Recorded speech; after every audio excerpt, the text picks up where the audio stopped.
Old school RuneScape is a vast game with a lot of lore, yet many players skip some of it altogether. So in this series, I'm planning on shedding light on some of that lore by reading some of RuneScape's books to learn what they have to tell. Welcome to OSRS Library. So if you head to Barbarian Village, you can talk to Litara, and she will point you to the Stronghold of Security, where you can find the Stronghold notes on this dead explorer here.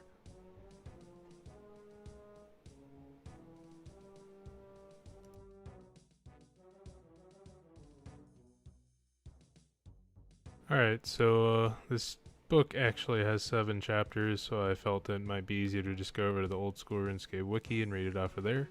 So again, we are reading the Stronghold notes, and it says, the Stronghold notes give some information about the floors and the Stronghold of Security. It is a green and brown book with a green S on it. It is found just inside the Stronghold of Security in the Barbarian Village west of Zamorak by searching a dead explorer or on the shelves in a player-owned house. This dead explorer is Litara's brother, Solston, who is found at the very end of the Stronghold. His corpse can be found immediately from the entrance to the Stronghold, like I showed you in the video already. Moving on to the transcript here. Description. This stronghold was unearthed by a miner prospecting for new ores around the Barbarian Village. After gathering some equipment, he ventured into the maze of tunnels and was missing for a long time. He finally emerged along with copious notes regarding the new beasts and strange experiences which had befallen him. He also mentioned that there was treasure to be had, but no one was able to wring a word from him about this. He simply flapped his arms and slapped his head. This book details his notes and my diary of exploration. I am exploring to see if I can find out more. Level 1. As well as goblins, creatures like a man, but also like a cow, infest this place. I've never seen anything like this before. The area itself is reminiscent of frontline castles, with many walls, doors, and skeletons of dead enemies. I'm sure I hear voices in my head each time I pass through the gates. I've dubbed this level War, as it seems like an eternal battleground. I found only one small peaceful area here. Level 2. My supplies are running low, and I find myself in barren passages with seemingly endless malnourished beasts attacking me, ravenous for food. Nothing appears to be able to grow. Many adventurers have died through lack of food, and the very air appears to be sucking vitality from me. I've come to call this place famine. Level 3. Just breathing in this place makes me shudder at the thought of what foul disease I may contract. The walls and floor ooze and pulsate like something pox-ridden. There's a very strange beast whom I narrowly escaped from. At first I thought it to be a cross between a cow and a sheep, something domesticated, but when it looked up at me I was overcome with weakness and barely got away with my life. Luckily I found a small place where I could heal myself and rest for a while. I've named this area Pestilence for it reeks with decay. Level 4.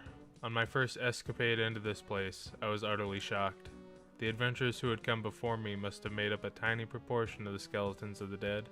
Nothing truly alive exists here. Even those beings who do wander the halls are not alive as such. But they do know that I am, and I get the distinct impression that were they to have their way, I would not be for long. Death is everywhere, and thus I shall name this place. There is one small space for life, which was gladdening to find and very worth my while. Navigation. After getting lost several times, I finally worked out the key to all the ladders and chains around this death-infested place. All ropes and chains will take you to the starter level that you're on. However, most ladders will simply take you to the level above. The one exception is the ladder in the bottom level treasure room, which appears to lead through several extremely twisty passages and eventually takes you out of the dungeon completely. The portals may be used if you are of sufficient level or have already claimed your reward from the treasure room. Diary, Day 1. Today I set out to find out more about this place. From my research I knew about the strange creatures, so I prepared with some good armor. Day 2. I've fought my way through the fearsome beasts on the first level, and am preparing myself to journey deeper. I hope that things are not too difficult further on, as I'm already sick of bread and cheese for dinner. Day 3. I ventured down into the famine level today. I was wounded and have returned to the relative safety of the level above. I'm going to try to make my way out through the goblins and the man-cow things. I hope I can make it.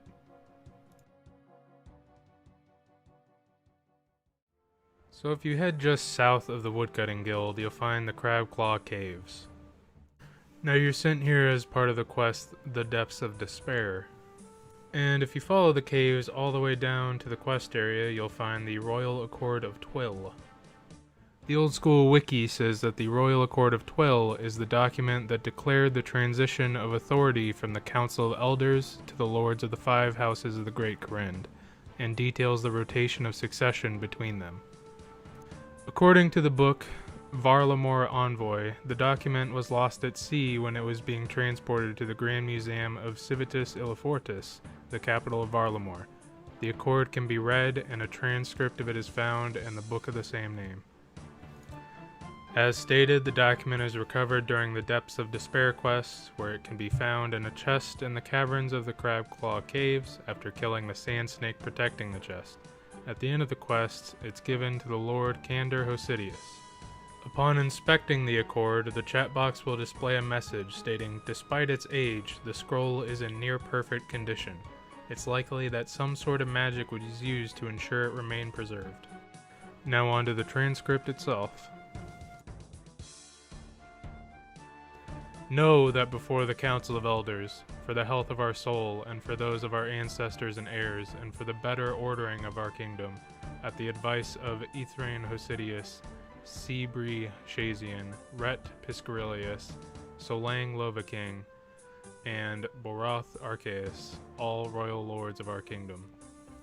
First, that of this day the Council of Elders shall cease to exercise authority over any action, collection of revenues, mobilization of armies, distribution of revenues, seizure of goods, or chattels belonging to any free man of the kingdom, or any other thing as may be considered in the interest of the kingdom, within the kingdom of Great Kourend in perpetuity.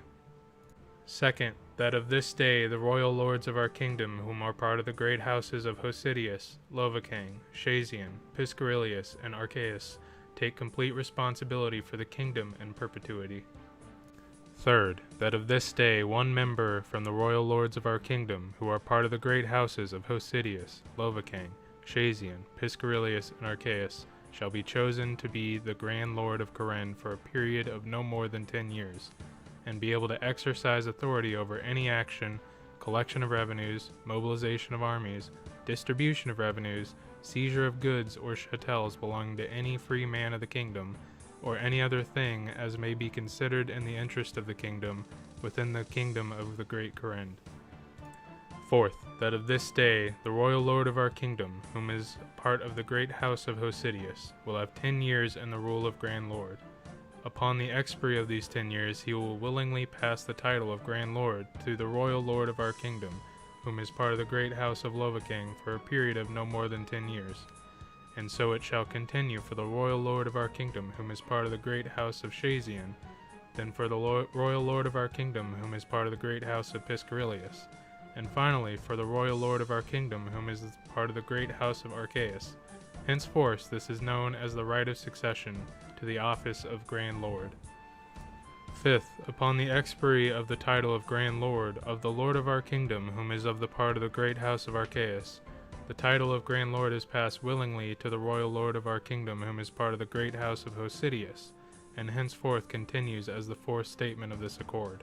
Sixth, that if a suitable male lord of any of the royal lords of our kingdom, whom are part of the great houses of Hosidius, Lovacang, Shazian, Piscarilius, and Arceus, cannot be found at the start of their period as Grand Lord, whether due to infirmity of the mind or body, or of questionable morality, the right of succession to the office of the Grand Lord is annulled and passed to the next royal lords of our kingdom, whom are part of the great houses of Hosidius, Lovacang, Shazian, Piscarilius, and Arceus. We, the royal lords of our kingdom, whom are part of the great houses of Hosidius, Lovacang, Shazian, Piscarilius, and Arceus, have sworn that all this shall be observed in good faith and without deceit. And that's it, folks. The Royal Accord of Twill. This was an interesting one. It Definitely gave us a little insight into the Kingdom of Kourend and how it's ran. What did you guys think of this one? Please let me know in the comments below, and stay tuned.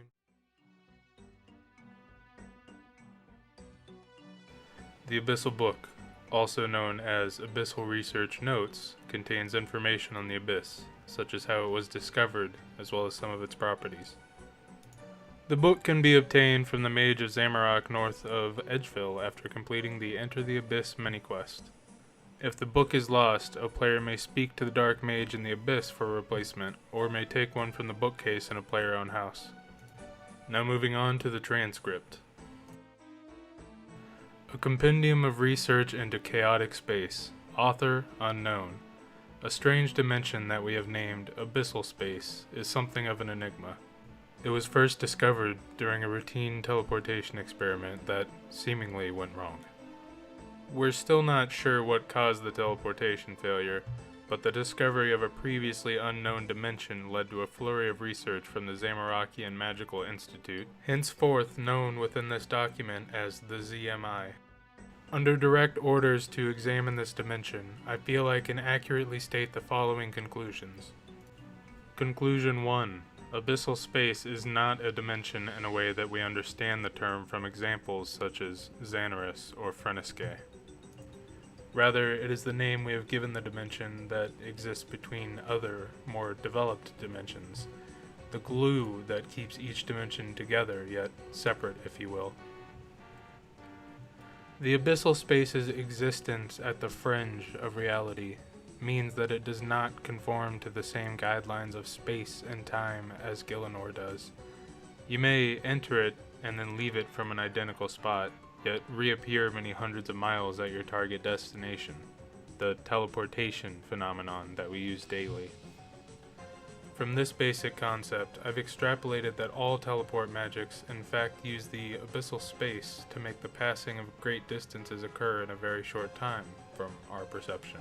What is actually happening is that the spellcaster is entering abyssal space, and then immediately leaving again, with certain values as to speed and direction being taken care of in our spellcasting to allow some degree of precision in these teleports. More worryingly, it seems apparent that the barriers between our dimensional space and abyssal space seems to have somewhat weakened through excessive use.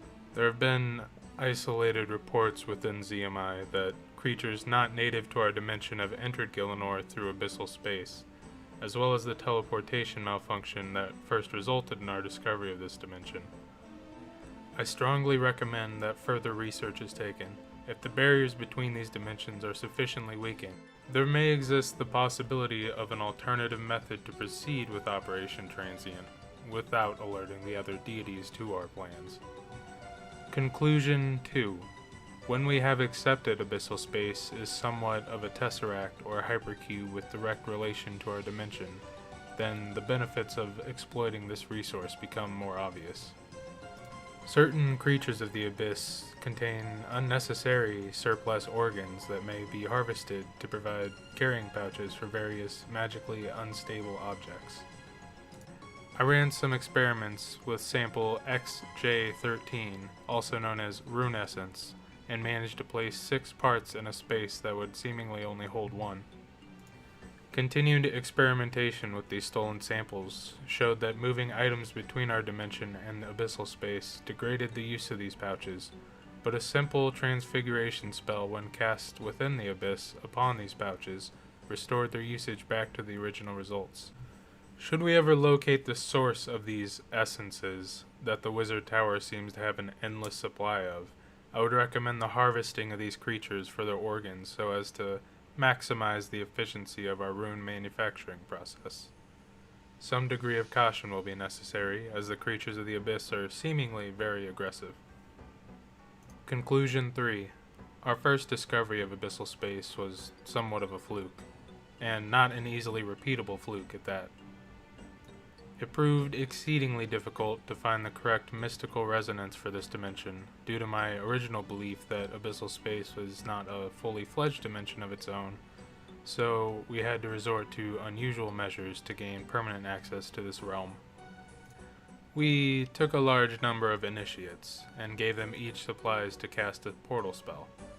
We then had them repeatedly teleport to various locations, seeking to replicate the original error that caused the first entry into Abyssal space. Once one of our initiates had managed to fail his teleport and appear in Abyssal space, he was then charged with remaining there and holding the portal spell open, so that more senior members of the ZMI could gain entry via his portal. This initiate is still there, and due to the intense concentration required to keep the portal open, it is recommended that we leave him there holding the bridge open for us. As an initiate, he's always more expendable should anything go wrong, and the slow passage of time within Abyssal space means we don't need to worry about feeding him or anything. At the time of writing, this portal is still active and will allow us to teleport people at will into Abyssal space.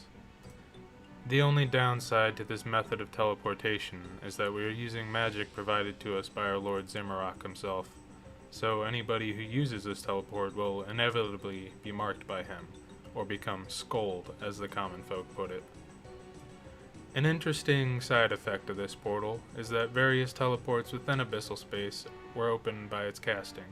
These teleports seem to lead to mysterious temples dedicated to various magical elements, which I believe are directly related to the rumors we have intercepted of the discovery of runecrafting by the Wizard's Tower. Sadly, we must conclude from these temples that the rumors are indeed true, and that the destruction of the Wizard Tower had been in vain, as was the sacrifice of those who died to try and prevent the meddling of Saradominus from getting access to further creation of magical runes. I've detailed my findings to runecrafting in a separate document and passed it on to my superiors, along with my recommendations on how best to thwart their research further. Until a final decision is taken, I suggest we make the best of a bad situation and increase our own rune production to full manufacturing capabilities. I've already ordered buyers to purchase as much sample XJ13 as can be bought, and to hire some mercenaries to sabotage the research efforts of the Wizard Tower, or failing that, to provide us with some insight into where their steady supplies of these essences are coming from. Until my next report, I remain as ever a loyal servant. Strength through chaos.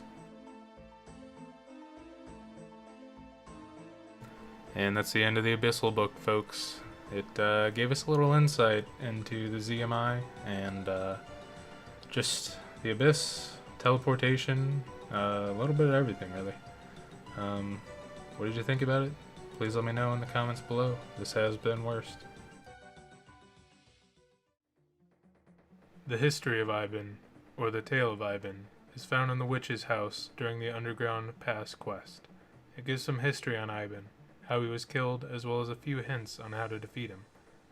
After the completion of the Underground Pass quest, the book can be found on the shelves on a player-owned house, and can be found in the Great Library in Prifddinas after completion of Song of the Elves. Gather round, all ye followers of the dark arts. Read carefully the words that I hereby inscribe, as I detail the heady brew that is responsible for my greatest creation in all my time on this world. I am Cardia, the most wretched witch in the land, scorned by beauty, the world, and its inhabitants. See what I have created. The most fearsome and powerful force of darkness, the like of which had never before been seen in this world, in human form. Iban was a Black Knight who had learned to fight under the great Dequarius, Lord of the Black Knights. Together they had taken on the might of the White, and the blood of 100 soldiers has been wiped from the sword of Iban. Iban was not different from those who tasted his blade, noble and educated, with a taste for the finer things available in life. But there was something that made him different. Ambition. This hunger for more that went far past the realm of mere mortals, into the shadowy places of darkness and evil. Iban's ambition was almost godlike in its insatiability, but therein lay the essence of his darkness.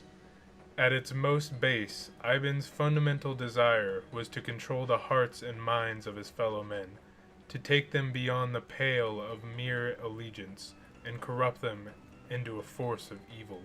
A whole legion of these soulless beings, their mind demented from the sheer power of darkness that channeled through them. Zombies, void of emotions, without feelings or cares, servants to their wicked master even unto death. But dreams were all they ever were. As a mere mortal, heroic though he was, this ambition Iban was unable to achieve. Meaning his demise and the White Knight's now famous Dawn Ascent, Iban died with the bitter taste of failure in his mouth. Little did he know that death was only just the beginning. I knew of Iban's life, though of course I had not met him. Using the power of my dark practices, I vowed to resurrect his greatest of warriors. I would raise him again to fulfill the promise of his human life, to be a master of the undead. Taking a small doll with the likeness of Iban, I smeared my effigy with the 4 elements that together bring existence into being, essence of his darkness. Upon his death, I claimed Iban's body from the battlefield where he lay. I had him buried in a great tomb at the bottom of the caverns. Before I did, though, I took a piece of Iban's cold flesh. Clasping some in my hand, I smeared it over the doll, and chanted his name with mighty incantation. I also needed blood, the giver of life force. By now, Iban's body was a hardened vessel, the blood drained empty. However, on the lowest level of these caverns, there lives a giant spider known as Kourend. The hunger of Kourend is great, and it is known to have fed on the warm blood of many a human. I claimed some of Kourend's blood, and wiped it onto the effigy of Iban that I had fashioned. The blood of Kourend is now the blood of Iban. Then came the hard part, recreating the parts of a man that cannot be seen nor touched, those intangible things, the essence of life itself. On the platforms west of my home, under terrible strain, I performed the ancient ritual of Incantia. It is an undertaking so dark and so powerful that the life was nearly stolen from my body. When I recovered, I saw 3 demons summoned, standing in a triangle. Their energy focused on the doll of Iban. These demons were the keepers of Iban's shadow, forever bound to him. Finally, I had to make the most unique thing, the one element that separates man itself from all other beasts, his conscience. A zombie has no mind, a creature born of bloodlust, destruction. But for all Iban's life, he chose to take the path of darkness, the road of evil. Driven by this unholy ambition, his potential grew, and now I could harness the residue of his existence that remained trapped in the dark places to the fullest. Locked inside an old wooden cage sat a beautiful white dove, a symbol of peace, freedom, and hope, but also oblivious to the darkness of the world, like a newborn child. Taking the dove with me, I cradled the thing in my arms, stroking its soft, downy feathers. I looked into the eyes of the bird, and gently placing a kiss upon its fragile head, I then strangled the bird, taking its life between my callous fingers. Truly, this bird would be the conscience of Iban, innocence corrupted by evil. Taking crushed bones from the dove's body, I cast my mind's eye onto the body of Iban. One of the servants took the remains of the dove. I let them keep it. I had no use of it. However, I locked them in a cage on the northern platforms, so that they may think on their sins. My ritual was complete. Soon he would come again, renewed with life. I, Cardia, had done the unimaginable. Iban was resurrected, the most powerful evil to take human form. I alone knew that the same process I had used to resurrect the soul of Iban could be used to destroy that very same evil. But now I was tired. As I closed my eyes, I was contented by the thought of the evil to be unleashed. And that's it, folks. Episode 4 of the OSRS Lore Library. I sure hope you enjoyed it. This has been Worst. With sailing coming to the game, and some point, maybe, I thought it'd be nice to inform the community about the book that is already in game, that informs us of strategies that are going to help those of us who want to plunder succeed on the open waters. I'm here and mostly harmless, hanging out with my pirate buddies, as you can see, and that's fitting, because today we'll be reading an instructional manual of sorts, the Little Book of Piracy, or just Book of Piracy. It's given to the players who've helped build Teach in the Cabin Fever quest by Bill himself. He describes it in his own words as a book that will learn ye how to be a pirate, or at least learn ye how to talk proper like one. That be all ye need to do. If you've lost your copy of Book of Piracy, you can return to Bill for another, or as with most other books in the Lore Library, find them in your player-owned house bookshelf. Collecting library fees. Now, without any further delay, let's get right into The Little Book of Piracy by Captain Hookhand Morrison, an Amkey product. Chapter 1. So, you've decided to become a pirate. Piracy, a life of adventure and romance, the stuff of legends and tales told all over the world. And you, humble reader, have decided to join these brave men and women in an exciting field of unlicensed privateering and wholesale plunder redistribution. I congratulate you on making the correct lifestyle choice. While many consider pirates to be unwashed, ignorant, thieving brigands, the truth is that they are a valued and important part of the economy. Without them, the architects that designed sea defenses against their attacks would be unemployed. The guards in seaports would be laid off, and the honest merchants that buy their second-hand goods would lose a small portion of their income. So, you see, by living the life filled with adventure, thievery, romance, plundering, danger, and stealing, they are adding to the happiness of the community as a whole. Surely these brave individuals have nothing to be ashamed of for selling their hard-earned loot to respectable merchants in exchange for a reasonable sum of gold. I would go as far to say as it's their duty to redistribute such wealth that they come across this way, so as to uphold the noble, ancient, and profitable honor of the pirates. Chapter 2. Looking like a pirate. First, to be recognized as a pirate, you'll have to look like a pirate. If you look like an accountant, then people will be confused when you begin talking about briny deep this and plundering that. It also saves time explaining at parties and other social gatherings exactly what you do for a living, allowing precious extra hours of plundering and looting. Pirates must look nautical. This look can be achieved by wearing trousers made of old sails, usually striped. You can also wear an old, tattered naval uniform. This makes you look like you've been trained by the Navy before you left for your own dark and grim reasons. I suggest that you come up with at least 2 good reasons why you've left, as customs and excise attend to alert naval officials to deserters. Piracy is a dangerous profession, and it can be hazardous to the pirate's extremities. Preventing such injuries with either a hand-covering hook or a patch to protect your eye is always a good plan. This also leaves you prepared for the eventual loss of the extremity, as you are already carrying a replacement around with you. Piratical accessories can also include, but are not limited to, cutlasses and scimitars, pirate hats, face masks, bandanas, and flashy jewelry. Chapter 3. Pirate to Gillenorian Phrasebook. Arr means good morning, hello, or I agree. Scurvy has 2 meanings, actually. 1. It can mean a disease contracted when sailing, caused by a lack of fresh fruit and vegetables. Example: Captain and the gunners be a bunch of scurvy dogs. Or it could mean inferior or untrustworthy. Example: Captain and the gunners be a bunch of scurvy dogs. Captain.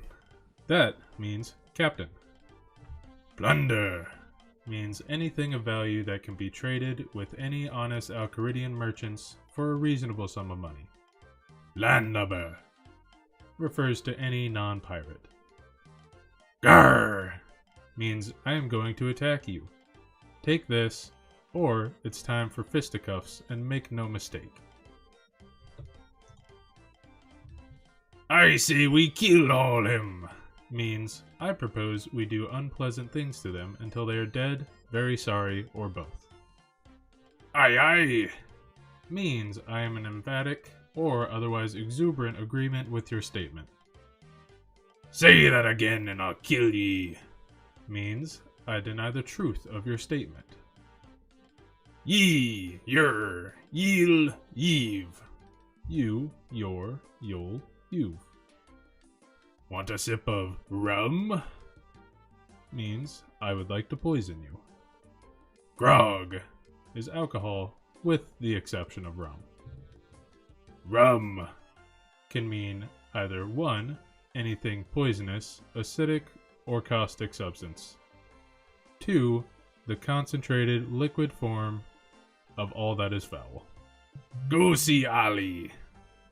Travel to Kourend and sell loot and purchase top quality products. Broadside can mean 1. To fire all cannons on one side of the ship at the same time, or 2. A pirate of great size. I'm not a pirate, I'm a privateer. Means that I'm a pirate and I'm getting paid for it. Party! I have become tired of life. Kill me at your leisure. Widdershins! A debilitating disease caused by eating moldy biscuits for a month.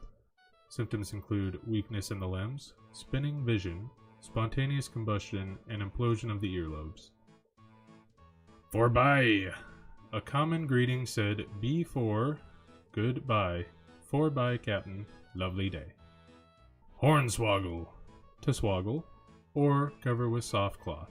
The ship's horn or compass to keep safe and dry during storms. Drivelswigger, small metal implement used for removing weevils from hardtack rations. Abaft, direct polar opposite of avast.